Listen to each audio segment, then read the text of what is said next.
Salam Triteos, salam satu keluarga. Pada malam hari ini saya akan membuka konten dengan judul Bisul yang Sensitif. Eh, Kira-kira 2 hari yang lalu, di siang hari bolong, waktu saya baru chat WA ya, diskusi lah dengan teman-teman begitu kan, ya biasa lah gitu. Di rumah sambil diskusi dengan teman-teman begitu. Lalu tiba-tiba ada telepon begitu.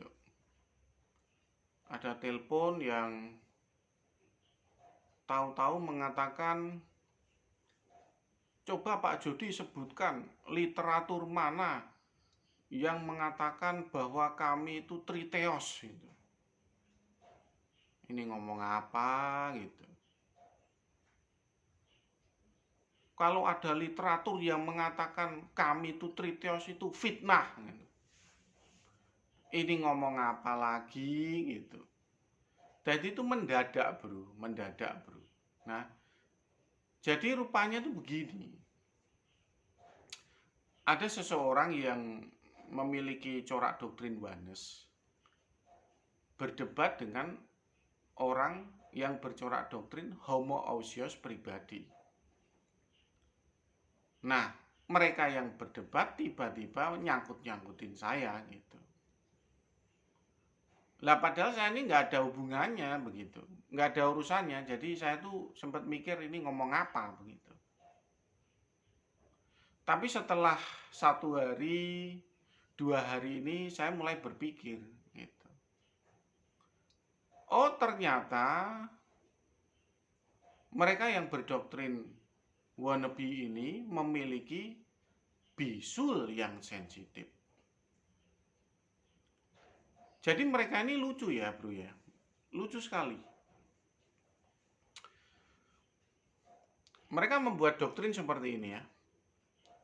Allah Bapa, Allah Anak, Allah Roh Kudus, satu hakikat. Nah, ketika mereka membuat diagram seperti itu,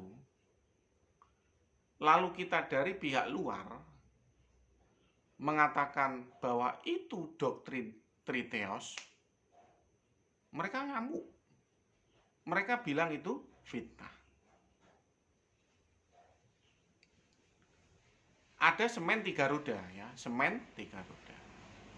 Dengan simbol lingkaran seperti ini. 3 roda. Yang panjenengan lihat apa? 3 roda. Karena rodanya ada 3. Lalu panjenengan menyimpulkan ya, ini bukan 3 roda, tapi ini adalah 3 lingkaran.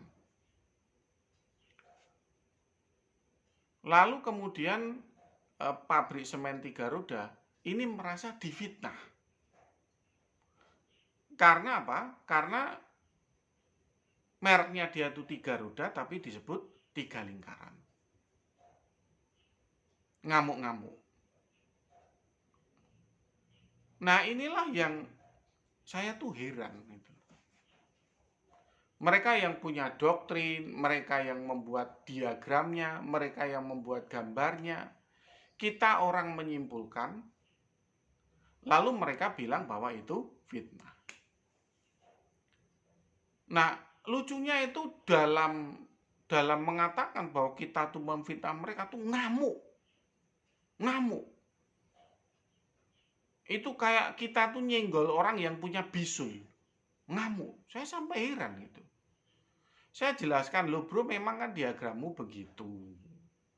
Ya, Allah Bapa, Allah Anak, Allah Roh Kudus, satu hakikat. Dan itu memang triteos. Ya, 3 teos yang setara. Ya saya ngomongnya ya santai-santai saja gitu. Ngamuk. Oh begitu. Jadi begini ya, sedulur triteos ya. Saya mulai paham. Ya, panjenengan yang menyimak konten saya, yang mulai mengerti kebenaran doktrin subordinat. Saya mulai sadar Nah, bahwa mereka tuh memang memiliki doktrin yang tidak ingin didefinisikan. Baik homoousios hypostasis atau oneness wannabe, baik homoousios pribadi atau tritheos wannabe, itu merupakan doktrin yang tidak ingin didefinisikan. Jadi mereka tuh sifat doktrinnya tuh floating. Floating tuh mengambang, mengapung. Nah, supaya mereka tuh tidak bisa didefinisikan, ya, mereka tuh yang tritheos membidatkan tritheos. Tritheos wannabe membidatkan tritheos. Lalu kemudian yang di bawah ini oneness wannabe, ya, membidatkan oneness-nya praxeas. Ya. Lalu di dalam kristologinya, ya, semi doketisme 100% Allah, 100% manusia juga membidatkan doketisme. Jadi itu adalah suatu usaha untuk membuat doktrin ini tetap floating atau mengapung, tidak bisa didefinisikan. Mudeng ya?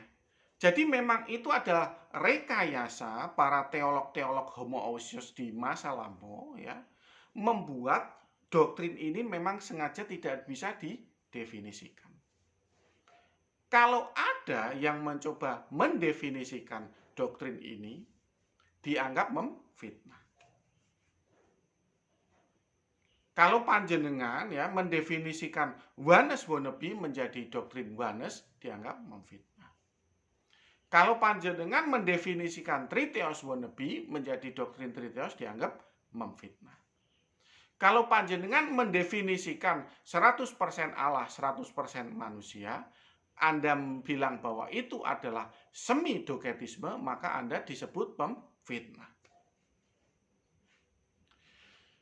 Nah, ini tuh tidak lebih dari bagaimana para teolog di zaman dahulu itu memiliki tujuan tersembunyi. Tujuan tersembunyi jika doktrin ini tidak terdefinisikan, ya, maka umat ini seolah-olah sedang memahami Tuhan yang tidak terdefinisikan. Sehingga mereka memiliki alasan untuk menyetarakan doktrin ini dengan Tuhan. Kalian pernah dengar sering kan istilah begini, otakmu yang segede bakpo kok mau mencoba memahami Tuhan. Otakmu yang segede bakpo kok mau mencobai memahami doktrin homoousios. Nggak mungkin. Nggak mungkin kita bisa memahami Tuhan. Nah, itu perkataan seperti itu tuh mencoba memanipulasi pikiran Anda. Sehingga doktrin ini akan disetarakan dengan Tuhan. Loh, pasti mereka punya tujuan tertentu untuk menyetarakan doktrin ini dengan Tuhan. Dan mereka pasti punya tujuan tertentu, sehingga doktrin ini tidak bisa didefinisikan. Begitu Anda mendefinisikan, ya, itu mereka tuh akan marah-marah, ya, menuduh panjenengan telah memfitnah mereka seperti seorang yang punya bisul yang sensitif. Dulu saya nggak ngerti. Kenapa ya kok doktrin homoousios ini kok mereka tuh memang seperti merekayasa untuk supaya kita ini umat tidak bisa mendefinisikan doktrin ini. Supaya doktrin ini mengambang atau floating, tidak memiliki ketegasan. Ya, jadi kalau kita kejar oneness-nya, dia lari ke tritheos. Kita kejar tritheosnya, dia lari ke oneness. Jadi doktrin ini nggak memiliki ketegasan. Saya dulu nggak ngerti, bro. Saya dulu nggak ngerti. Mengapa doktrin ini bisa seperti ini? Loh, kenapa kok saya merenungkan? Karena memang itu tidak sesuai dengan karakter Tuhan. Ya, karakter Tuhan itu seperti apa yang difirmankan Tuhan di dalam Matius 5 ayat 37. Jika ya, katakan ya. Jika tidak, katakan tidak. Lebih dari itu berasal dari si jahat. Kalau panjenengan mencoba bulet di dalam doktrin ini, ya, itu akan menjadi berasal dari si jahat. Jadi buletnya ini loh, yang membuat bingung umat ini, yang membuat bingung umat sehingga membuat kerajaan Tuhan dirugikan, itulah yang dimaksud berasal dari si jahat. Nah ternyata dari kejadian kemarin, saya dengan pasti menyimpulkan, jadi memang para teolog homoousios itu memang memiliki kesengajaan untuk supaya doktrin ini mengambang, tidak bisa didefinisikan, sehingga bisa disetarakan dengan Tuhan. Loh, kan begini bro, kalau doktrin ini sudah bisa disetarakan dengan Tuhan, mereka akan mencoba upgrade hal-hal yang lain yang bisa disetarakan dengan Tuhan. Kalau mereka berhasil di titik ini, mereka juga akan berhasil di titik yang lain.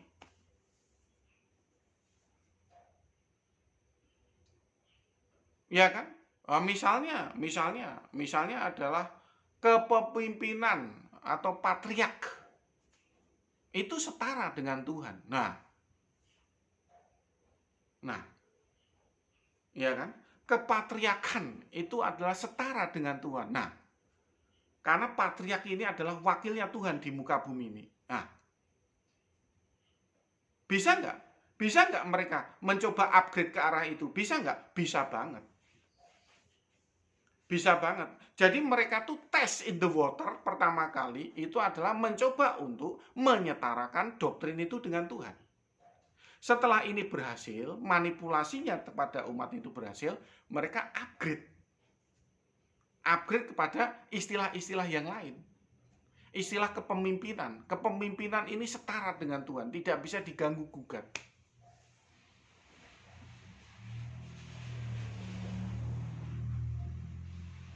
Nah, saya baru sadar tujuan doktrin ini dibuat tuh sebetulnya untuk apa, baru sadar. Karena aneh.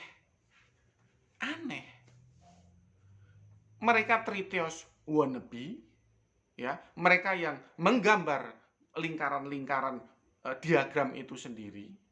Lalu kita mencoba menilai apa yang mereka definisikan, lalu kita dianggap memfitnah. Sehingga kita paham bahwa memang doktrin ini dibuat supaya tidak terdefinisikan. Supaya itu floating, mengambang. Jadi homoousios itu memang dibuat mengambang. Anda kejar oneness-nya, mereka lari ke triteos. Anda kejar triteosnya, mereka lari ke oneness. Kalau mereka sudah berhasil menyetarakan doktrin ini dengan Tuhan, mereka akan mencoba ke arah yang lain. Ya kan? Doktrin ini sudah berhasil disetarakan dengan Tuhan. Dan umat itu bisa berhasil dimanipulasi kan? Sehingga apa? Sehingga bisa mereka memanipulasi yang lain. Kalau yang ini berhasil, pasti yang lain juga berhasil.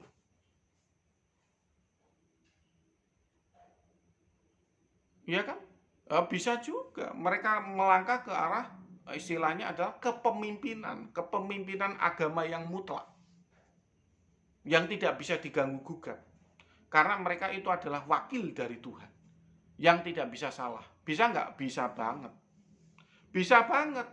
Kalau untuk hal yang kecil ini berhasil, untuk hal yang lebih besar pasti berhasil.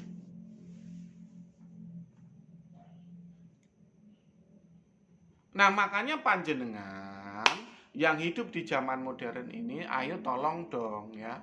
Tolong dong ditingkatkan kesadarannya. Ditingkatkan kesadarannya, jangan sampai panjenengan ikut membesarkan doktrin ini. Ya, itu doktrin daripada yang masa lalu. Ya, homoousios itu doktrin masa lalu. Ya, sekarang zaman modern, zaman era milenial, sudah bukan zamannya lagi doktrin ini. Doktrin ini nggak bisa didefinisikan loh, misteri loh. Coba panjenengan itu tanya sama mereka. Otakmu yang segede bakpo kok mau memahami Tuhan. Nah, begitu. Ya, kalau ada doktrin yang bisa dipahami itu berarti bukan doktrin dari Tuhan. Nah, jadi memang mereka itu membuat suatu manipulasi dengan tujuan untuk supaya doktrin ini tidak bisa didefinisikan. Lah caranya apa? Mereka itu bercorak Yohanes tapi membidatkan Yohanes. Mereka bercorak Triteos tapi membidatkan Triteos. Lalu mereka bercorak kristologinya, bercorak semi-doketisme tapi membidatkan doketisme. Oh, ini bukan Triteos. Ini bukan doktrin Triteos. Ya, Triteos sudah dibidatkan kok. Ini bukan Triteos. Loh, ini juga bukan Yohanes. Ini bukan Yohanes Praxeas, bukan. Bukan Yohanes Praxeas. Yohanes sudah dibidatkan. Ini doktrin apa ini? Ini juga bukan doktrin doketisme. Bukan doktrin semi-doketisme juga. Karena apa? Doketisme sudah dibidatkan kok. Ini doktrin yang ajaib. Ini doktrin yang dari Tuhan. Kita tidak mungkin bisa memahaminya. Kalau bisa memahami doktrin ini berarti kita bisa memahami Tuhan. Dan banyak yang percaya. Banyak yang percaya dengan omong kosong seperti itu. Ya, mereka tersihir. Pikiran mereka termanipulasi.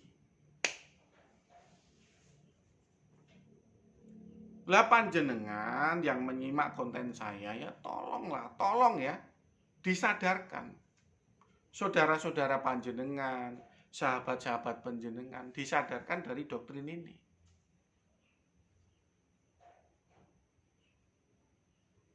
Loh, bagaimana mungkin karakter Tuhan yang jelas berfirman, jika ya katakan ya, jika tidak katakan tidak. Lebih dari itu berasal dari si jahat. Lalu kemudian muncullah teolog ya di abad Jisamsu ini memunculkan suatu teologi yang doktrinnya tidak bisa didefinisikan. Bercorak Yohanes tapi Yohanes dibidatkan, bercorak Triteos tapi Triteos dibidatkan, bercorak semi doketisme tapi doketismenya dibidatkan.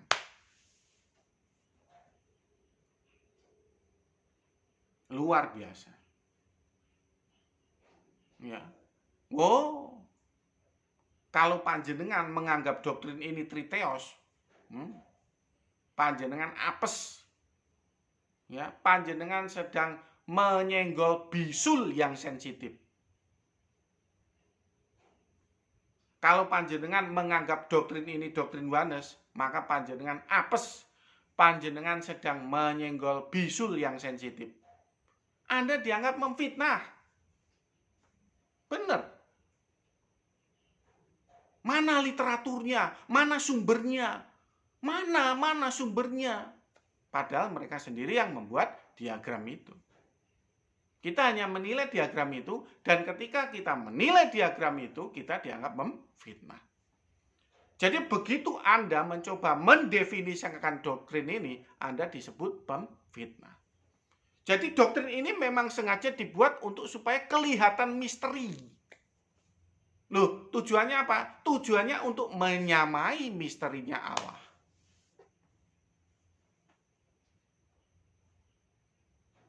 Loh, itu memang begitu. Dan kalian terpesona, terpukau, dan percaya. Nah, itu masalahnya. Nah, seharusnya ya jangan ikuti doktrin yang seperti itu. Loh, kok bisa begitu? Lah, sesuai dengan apa yang difirmankan Tuhan Yesus di dalam Matius 5 ayat 37, jika ya katakan ya, jika tidak katakan tidak. Ya kan? Lebih dari itu berasal dari si jahat. Kalau Triteos katakan Triteos, kalau Yohanes katakan Yohanes. Jangan misteri, jangan mengapung atau floating begitu. Sehingga apa? Umat jadi bingung. Umat jadi nggak ngerti. Lalu kemudian di atas kebingungan umat, mereka menganggap itu misterinya Tuhan.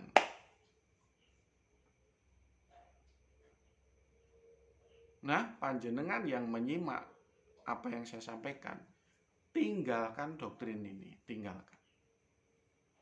Ya, sayangi jiwa panjenengan yang jujur. Sayangi. Ya, tinggalkan doktrin itu. Lah nggak apa-apa, lo panjenengan kan diuntungkan dengan meninggalkan doktrin bulat itu.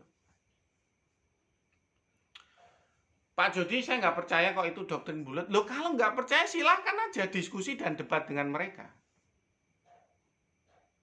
Silahkan.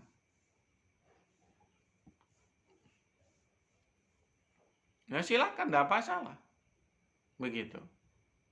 Coba tanya saja, lalu inti-inti daripada yang panjenengan kemukakan itu apa? Mereka pasti akan menjawab, yuk kita tuh menerima semua ayat. Gitu. Jawabannya begitu. Oneness ya ya, Triteos ya ya. Gitu. Floating jadinya. Tapi kalau panjenengan kejar oneness-nya, dia lari ke Triteos. Panjenengan kejar Triteos-nya, dia lari ke oneness. Jadi bertentangan dengan sabda firman Tuhan, jika ya katakan ya, jika tidak katakan tidak. Bertentangan. Lah panjenengan, saya juga heran panjenengan kok bisa terpesona dan terpukau dengan doktrin yang semacam ini. Ya kalau bisa ya jangan gitu loh. Ya ini kan tahun milenial. Ya. Tahun milenial, kalian itu memiliki literasi yang banyak, kalian bisa belajar dari konten-konten YouTube ya. Ya itu ngeklik sini, ngeklik sana gitu. Ya untuk apa kita itu memilih doktrin yang sengaja dibuat oleh para teolognya untuk membingungkan umat? Iya. Iya, untuk membingungkan umat. Mereka Triteos tapi membidatkan Triteos, mereka Oneness membidatkan Oneness, mereka semi-doketisme membidatkan doketisme. Loh kalau Mbak percaya silakan debat dan diskusi dengan mereka. Gitu kan. Lah supaya apa? Supaya panjenengan tidak menganggap saya ini sedang menghasut. Nah saya nggak untung apa-apa dari menghasut itu. Ngapain? Ngapain? Saya tuh hanya ingin panjenengan itu meninggalkan doktrin yang bulat ini, ya, masuk kepada doktrin yang intek. Kalau Oneness ya pilih Oneness, kalau Triteos ya pilih Triteos.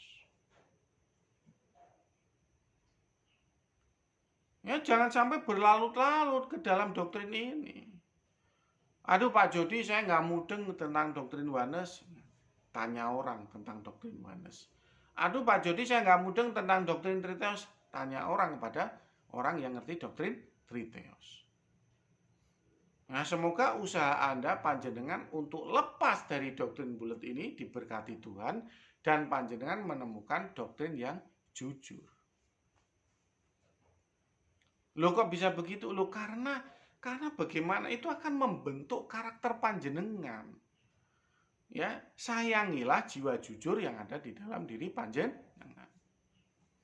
Itu sesuatu yang bernilai sangat mahal di dalam kerajaan Allah, jiwa yang jujur itu. Aduh Pak Jody, nah itu orang-orang yang mempercayai doktrin homoousios itu apa nggak jujur? Loh mereka tuh termanipulasi bro, mereka tuh korban daripada apa yang dilakukan oleh teolog zaman dahulu. Gitu. Teolog zaman dahulu kan memang memiliki kepentingan. Kepentingannya apa? Kepentingan bisa dekat dengan kaisar, bisa dekat dengan kekuasaan jikalau mereka itu memiliki voting yang maksimal, voting yang menang, voting yang lebih banyak suaranya dibandingkan minoritas. Ya tatanan teologi homoousios itu kan bukan karena benar itu dianggap benar, tapi karena menang voting di dalam Konsili Nisea. Ya, mereka menyetarakan anak Allah itu dalam ousiosnya prima causa dan transendental. Anak Allah transenden loh. Homoousios itu anak Allah transenden loh. Ngerti nggak? Transenden. Transenden. Nah, untuk membuat mereka itu membuat anak Allah itu transenden, anak Allah diganti. dengan istilah firman. Firman itu selalu melekat ya di dalam ousiosnya Allah prima causa. Bapa, firman, dan roh. Nah, kalau firman aspeknya Allah prima causa itu memang transenden. Nah, tapi masalahnya apakah anak Allah ini ya sama dengan firman? Nah, ini. Kalau homoousios itu disamakan. Kalau homoiousios, anak Allah itu digelarkan sang firman. Bukan disamakan dengan aspek firman prima causa. Itu sudah saya jelaskan ya berkali-kali di konten saya. Jadi panjenengan dari sini cobalah untuk memahami ya, bahwa doktrin homoousios itu memang doktrin yang sengaja didesain untuk bulat, untuk supaya tidak bisa dipahami. Ya, supaya tuh seolah-olah tetap misteri yang setara dengan Tuhan. Ya, panjenengan kan hidup di zaman milenial seperti ini. Gitu loh. Ya jangan ikuti doktrin seperti itu. Kalau mungkin di zaman dahulu, di mana kita tuh nggak kita nggak mengerti akan hal seperti ini, ya nggak apa-apa, kita harus maklumi aja lah. Ya kan, tapi kan ini kita sudah hidup di zaman milenial. Kita bebas mengeluarkan narasi-narasi yang sesuai Alkitab dan kita boleh mengadu narasi itu. Ya. Kita diadu secara apologet, kita diadu narasi kita, ya kan? Loh, narasi saya jelas bahwa anak Allah itu tidak prima causa dan tidak transenden. Ya, kalau yang transenden itu bisa mati, itu bukan transenden, itu muspro. Kalau transenden itu muspro, hilang secara gaib. Nggak bisa mati. Kalau dia mati itu dia harus imanen, lalu kemudian imanen itu berkenosis kemudian nitis, inkarnasi yang nitis. Ya, bukan hanya inkarnasi yang menjelma, tapi inkarnasi yang nitis. Nah, udahlah itu kalau kita bahas itu makin panjang. Tapi intinya dari konten ini, hati-hati kalau panjenengan sedang diskusi dengan orang wannabe. Karena mereka memiliki bisul yang sensitif. Bisul yang sensitif. Ya. Jadi mereka itu tidak mau dianggap triteos, tidak mau juga dianggap oneness. Maunya apa? Maunya dianggap misteri. Ya, kenapa saya ulang-ulang seperti ini ya? Supaya panjenengan tuh ngeh dan segera meninggalkan doktrin ini. Segera meninggalkan doktrin homoousios. Tinggal panjenengan pilih, kalau oneness ya oneness, kalau triteos ya triteos. Gitu ya, sedulur ya. Apa yang saya jelaskan itu sangat jelas. Ini menjadi pembelajaran bagi panjenengan ketika terjun di dalam dunia apologet. Saya akhiri konten ini ya. Salam triteos, salam satu keluarga Allah. Tuhan memberkati.